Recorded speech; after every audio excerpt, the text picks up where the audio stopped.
أحيانا يشاهد الإنسان رؤية الرياح أو العاصفة باستمرار، يشاهدها باستمرار وكأنها تضرب وجهه أو جسمه بدون تحديد، ربما تدل على كثرة الريح التي يصاب بالغازات اللي في البطن.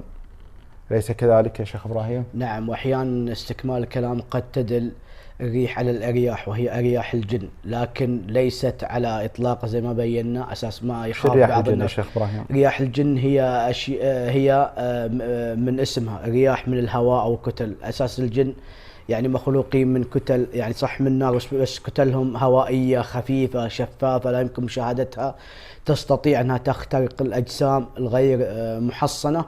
فلما تدخل هذه الأجسام فتصاب هذه الأجسام بأرياح، فيقول لك أرياح الجن. يعني قد يكون الإنسان مصاب بالأرياح، يحس بثقل في جسمه، يحس بشد، يحس بألم مثلا.